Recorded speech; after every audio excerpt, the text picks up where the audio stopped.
Hola estudiosos, vamos a ver pasar el tiempo, pero de una forma divertida, miren.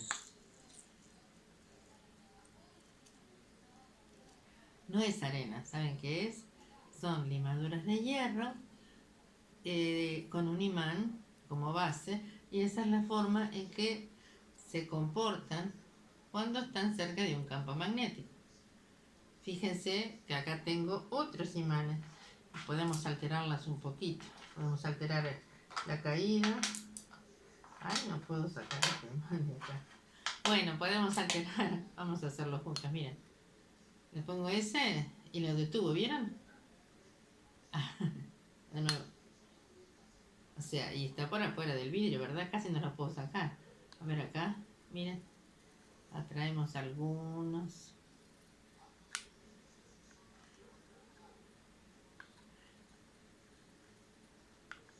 Así. Bueno, muy bien. Esto es muy divertido. Uno casi que no puede dejar de hacerlo. A ver acá. Miren ahí, todas esas puntas que se ven, es como si viéramos empezándose a dibujar las líneas de fuerza, ¿lo ven? A ver ahí. Ahí pasa lo mismo. Ven que se van como, quedan unos pinchitos. El imán, que es la base, también tiene su fuerza. Bueno, así que esto lo que tenemos acá es, en este caso es repulsión, perdón, atracción, y cuando lo frena, ven que lo atrae ahí, de tal manera que deja de... Miren ahí, a ver si podemos mostrarles otro efecto. Que es el de repulsión, o sea, los imanes se atraen cuando tienen polaridad opuesta y se repelen cuando tienen la misma polaridad. Entonces miren, por ejemplo, en este caso, estos dos apenas... Ay, casi no los puedo separar. Yo lo acerco, ¿ven? Lo suficiente para que se atraiga. Si lo doy vuelta y lo quiero acercar, ustedes no lo ven, pero yo estoy haciendo fuerza y no puedo. O sea, se me tuerce. A ver si logro hacerlo como hace un ratito que lo venía realizando. Acá. Para mostrarles como la repulsión y la atracción. ¿Ven? A ver. Ahí se atrae, ¿verdad? Voy a separar. Y lo voy a dar vuelta. ¿Ven que lo repele? A ver, ahí otra vez. ¿Vieron? No lo toca y sin embargo va dando toda la vueltita. Bueno, ahí lo trajo porque se me dio vuelta a mí. Es decir, se ven las dos cosas, la repulsión y la atracción. O sea que el magnetismo es una fuerza a distancia. Bueno, al final después se juntan, digo, pero realmente es una fuerza que se ejerce, no precisa contacto.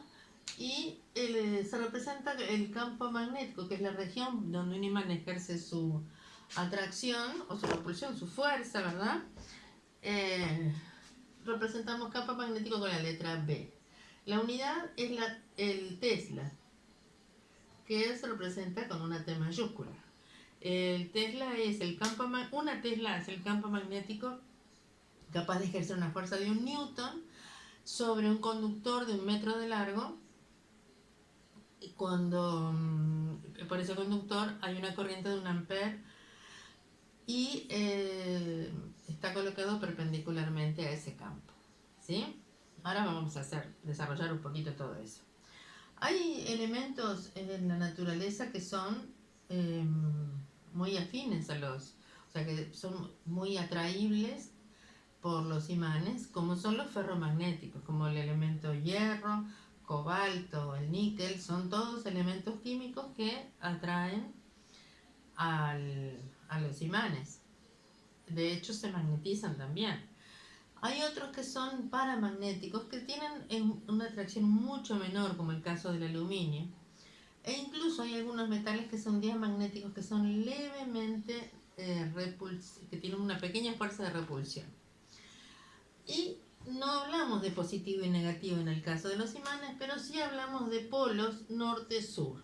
Si representamos un imán de barra, un norte y un sur, las fuerzas, las líneas de fuerza salen del norte y entran por el sur, por el lado externo es eso, y en el interior de sur a norte. ¿Por qué? Porque están todas cerradas, son líneas de fuerza cerradas, distinto que en el caso de las líneas de campo eléctrico, perdón. Tanto es así que si rompemos, lo voy a hacer de este otro lado, también salen del norte y entran por el sur, ¿sí? Si rompemos este imán en imanes más pequeños, no me va a quedar un polo norte y un polo sur. No existe el monopolo magnético, sino que simplemente van a quedar imanes cada vez más pequeños, norte-sur, tal cual estaba el original. Un norte con un norte o un sur con un sur, ¿sí? Lo mismo un sur con un sur, se van a repeler, ¿sí? Entonces, si represento la fuerza, va a ir en sentido contrario, ¿verdad? En cambio, un norte con un sur, o sea, polos opuestos, siempre van a ser unos atraídos por el otro. Así que en este caso hay atracción. ¿Sí? Ahí tenemos, esta sería la fuerza magnética. Y el campo magnético es toda la región del espacio donde se ejerce esa fuerza magnética. ¿Qué pasa si vamos a representar, por ejemplo, en el plano del pizarrón, podemos representar un campo magnético? Y les cuento, cuando es... vieron que los vectores son como flechitas. Entonces, una flecha tiene una punta y tiene las flechas las flechas, ¿no? Tienen una parte así que es la que le va a dar capaz que la orientación en el aire. Entonces, si esto atraviesa, cuando va saliendo la punta, se representa así, ¿sí? Y esto significa que es saliente respecto a este plano. O sea, estoy viendo, esta flecha tendría que venir saliente, así. ¿Entienden? O sea, la punta hacia ustedes, bueno, entonces eso significa saliente. Y si es al revés y va entrando, se hace de esta manera, una cruz, esto sería entrando, o campo entrante, ¿sí? Es como representar, es difícil de representar en un plano algo que está ocurriendo perpendicularmente. Así que bueno, vamos a dejar este campo entrante. Resulta que se verifica que si ponemos en ese campo un conductor por el que circula una corriente eléctrica I, ¿sí? Fíjense que esto está, y tiene un largo L, perdón, faltó esa magnitud, que es importante saberla. El largo del conductor tiene una intensidad de corriente I, esto puede estar conectado, por ejemplo, a una fuente, ¿verdad? Para que vaya para allá, una fuente de una fuerza electromotriz. Bien, entonces, el campo tiene una cierta magnitud B. Se sabe que la fuerza magnética, o sea, este va a moverse debido a va el conductor con una corriente eléctrica, lo metemos en un campo magnético y le va a pasar que se va a mover. Ahora no sé para dónde, pero se mueve porque es una fuerza magnética se ejerce sobre él. Esa fuerza se calcula que es la intensidad del campo por el valor de la corriente eléctrica, de la intensidad de corriente, por el largo del conductor, por el seno del ángulo. ¿Qué ángulo? El ángulo entre el campo y la intensidad, que son los dos vectores. Por eso es un producto vectorial. ¿Sí? Cuando tengo un producto vectorial de dos vectores, siempre se multiplica por el seno del ángulo entre ellos. Si tuviera un producto escalar, que podría ser, pero no es para este tema, sería por el coseno. Vamos a ver en el caso del flujo, que ahí sí tiene que ver con el coseno. Bueno, vamos por ahora. Entonces, esto casi siempre los chicos lo recuerdan con F igual Wilson, porque lo leen todo así, ¿tá? Y parece como una palabra sola, pero después hay que recordar qué es cada cosa. ¿Cómo sabemos para qué lado va la fuerza? Bueno, se sabe que si se representa con la mano izquierda los tres vectores, ¿sí? Y va a ser F, B y la intensidad. Acuérdense, la mano izquierda capaz que ustedes la ven al revés, pero es mi mano izquierda, FBI. Entonces, vamos a poner cada uno FBI. F es el pulgar, acuérdense. B es el índice, intensidad va a ser el dedo medio. Entonces, la intensidad va para allá y el campo va entrante. Por lo tanto, la fuerza va para arriba. ¿Tá? Así que tengo la representación de la fuerza en este caso, 3 ángulos que son rectos. ¿Sí? 90 grados en todos los casos. Cuando el ángulo es de 90, el seno de 90 vale 1, así que ahí tengo el valor máximo. ¿Qué pasa si tengo un conductor horizontal, conductor con intensidad así, pero el campo, las líneas de campo van así también? ¿Sí? O sea, en realidad es como si este conductor lo pusiera así, ¿verdad? En vez de ponerlo así, lo doy vuelta y lo pongo vertical. Bueno, el seno, el ángulo es 0 y el seno de 0 vale 0. O sea que no hay fuerza si el conductor tiene una corriente que es paralela al campo. Y si fuera antiparalela, y tampoco. O sea, si fuera que el campo va en aquella dirección y la intensidad para acá o viceversa, tampoco, porque ahí sería el ángulo entre ambos, o es 0 como en este caso, o sería 180. Y el seno de 180 también vale 0. Así que la fuerza vale 0, se anula cuando la intensidad y el campo magnético son paralelos entre sí, tienen direcciones paralelas. Bueno, vamos a recordar esto porque esta es una de las formulitas que más se usan. ¿Sí? Bien. Una vez que sabemos eso, bueno, ¿qué es la corriente eléctrica? En definitiva son portadores de carga que se van a mover en cierto tiempo en esa corriente. Así que si podemos deducir y decir, bueno, a ver, ¿qué es lo que pasa si en vez de esta carga si en vez de esta corriente ponemos Q sobre, o delta Q sobre delta T, si quieren, para hacer como que, bueno, es un elemento, por L por seno de alfa? Si reordeno esto, fíjense, para una carga puntual, vamos a dejar una carga puntual.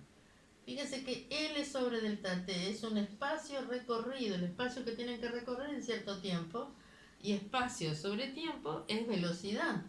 Entonces, también podemos decir que para una carga puntual,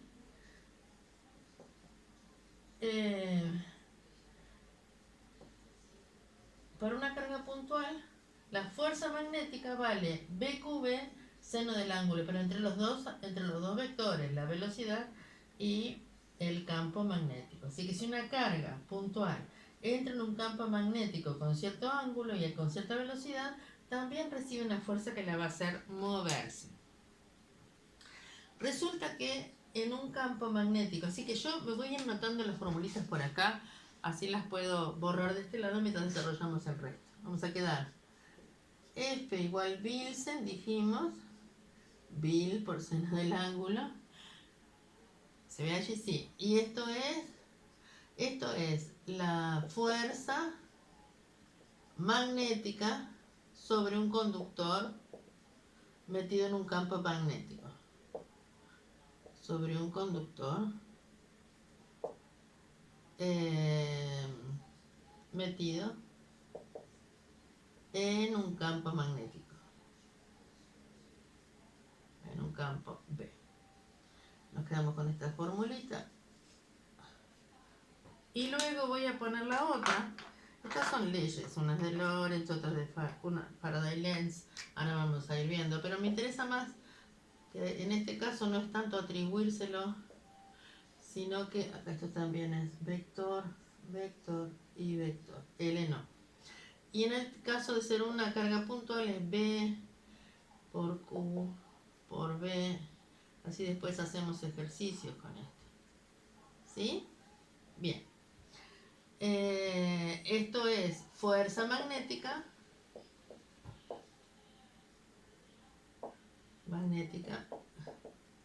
sobre una carga puntual, una carga Q puntual, que se mueve con velocidad v en un campo magnético. Velocidad v en un campo magnético, v. Ok. ¿Sí? Vamos a quedar con ese resumencito de lo que vimos hasta acá. No existen monopolos magnéticos. En la Tierra es como un enorme imán. No se olviden que el núcleo terrestre tiene que ver con una gran reserva, una gran cantidad de hierro fundido y otros metales que son ferromagnéticos. Y entonces una brújula, que simplemente es un pequeño imán, una agujita imantada que señala al norte, señala al norte porque es un buscador del polo norte. Pero el polo al que señala en realidad es el sur. No se olviden que la atracción es norte-sur. Entonces el norte de la brújula señala el sur magnético de la Tierra, que es el norte geográfico. Y el sur geográfico resulta ser el norte magnético en la Tierra. Sin embargo, no coinciden exactamente. Hay un eje que va de norte a sur geográfico, que es el eje de rotación de la Tierra. Pero también hay una línea que va de norte a sur magnético, o sea, sería de sur a norte magnético, que es un eje geomagnético, y entre ambos hay un angulito de 11 grados. Quiere decir que no coinciden exactamente el eje magnético con el eje de rotación de la Tierra geográfico. Bien, ¿qué más tenemos para decir? Sí, algo que también es interesante y que tiene una aplicación bien importante, que nos ha servido muchas veces en física y también en química, para hallar la relación entre la carga y la masa de una partícula. Esto permitió dilucidar la relación carga-masa para protones, electrones, saber el núcleo o saber de qué elemento está compuesto una cierta muestra, porque se pueden detectar haciéndolos pasar por un campo magnético. Si hago pasar por un campo magnético, se sabe que describen una trayectoria circular. Fíjense, si tengo un campo magnético así y entra una partícula positiva con una velocidad v, ya se sabe que va a describir un movimiento circular. Y entonces este radio vamos a ver cómo lo relacionamos. Acá está el campo magnético v con esta velocidad. Si describo un movimiento circular uniforme, recordemos que la fuerza centrípeta es masa por velocidad al cuadrado sobre el radio de giro. Si describe esa fuerza si describe ese movimiento debido a que genera una fuerza centrípeta, esa fuerza es la fuerza magnética. La fuerza magnética es BQB, y no le voy a poner el seno porque si entra perpendicularmente el ángulo es de 90. Entonces me voy a quedar con que esto es igual a la fuerza magnética, ¿sí? Fuerza centrípeta igual a la fuerza magnética. Me voy a quedar con esta parte de la ecuación, y entonces nos queda mv cuadrado sobre r igual a bqb. Podemos cancelar, ¿verdad? Y vamos a despejar el radio, porque dijimos que el radio de giro, fíjense cómo nos queda masa sobre carga. Paso estos dos términos, ¿verdad? Estos dos componentes de esta ecuacióncita pasan dividiendo, y va a quedarse solo acá. O sea, voy a despejarlo. Esta es la R, el radio. Y este pasa por acá, mv sobre qv. O sea, yo lo ordené así, ¿por qué? Porque esta relación carga-masa es lo que me permite detectar, si veo el radio de giro, yo sé con qué velocidad entra la partícula y con qué campo magnético lo estamos haciendo moverse, ¿verdad? Que se ejerza, y entonces se puede saber esta relación. Y determinar el radio, porque deja un rastro, digamos. Sí, se puede poner una sustancia que sea capaz de dejar marcado por dónde pasó la trayectoria. O se puede también hacer otra cosa. Una vez que saben los radios, se puede calcular la velocidad si tenemos los otros datos. Si sé de qué partícula se trata, tengo la masa, tengo la carga, bueno, se puede saber algo sobre la velocidad. Pero esto tiene bastantes usos. Por ejemplo, con el espectrógrafo de masas. Dijimos que este radio de giro en un campo magnético, recordemos que tiene esta formulita también para poder trabajar con ella. Luego, otra cosa que es bastante importante, vamos a dejarlo así, ¿sí? Esta es la deducción, es qué pasa con una carga si sometemos a los dos. Ah, una cosa que no dije, que me parece importante también, no dibujamos la fuerza acá. Recordemos la regla de la mano izquierda, perdón. Así que acá hacemos BQB, así como era FBI es FBB, fuerza. Esta siempre es la fuerza, el pulgar, ¿sí? Este siempre es el campo magnético, FB. Y en este caso, recordemos que la intensidad de corriente lo podemos asociar a las cargas, a la velocidad con que se mueven las cargas. Entonces, o es intensidad cuando se trata de un conductor, o es velocidad cuando se trata de una carga puntual. Entonces vamos a ver. El campo es entrante, ¿sí? La velocidad va para arriba, ¿sí? Voy a tener que hacer esto. Así que en realidad dibujé mal. ¿Por qué? Porque fíjese que si la fuerza va para allá, quiere decir que el sentido de giro es este. Pero ¿saben qué hago? Le voy a poner una carguita negativa. ¿Por qué? Porque era lo que quería explicar. Si la carga es negativa, la fuerza es exactamente opuesta a como sería positiva. Entonces vamos de nuevo. Para que si hubiera sido una carga positiva la que entra ahí, vamos a agrandar el espacio en el que este campo está ejercido, ¿sí? Si acá entra una carga positiva con una velocidad para allá, dijimos que hacemos B, ven ahí, me da la fuerza para allá, perpendicular, en este sentido. Entonces en realidad el radio de giro, el sentido de giro sería este, ¿sí? Acá para allá sería el sentido de giro. En realidad tenemos que, si no está ejerciéndose el campo, quizá no complete la vueltita.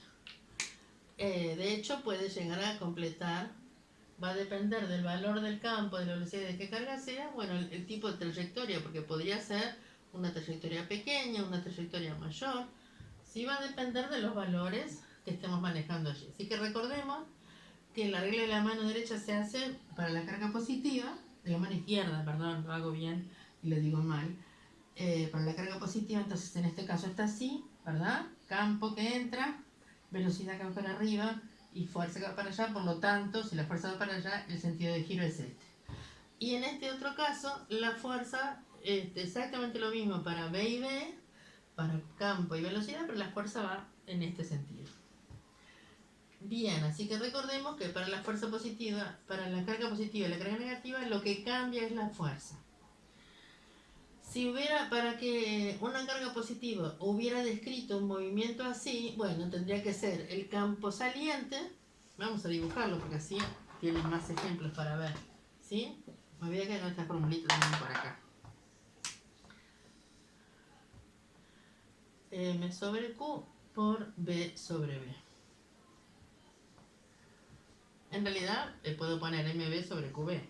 También, ¿no? O sea, lo que es producto o cociente no me cambia nada eso.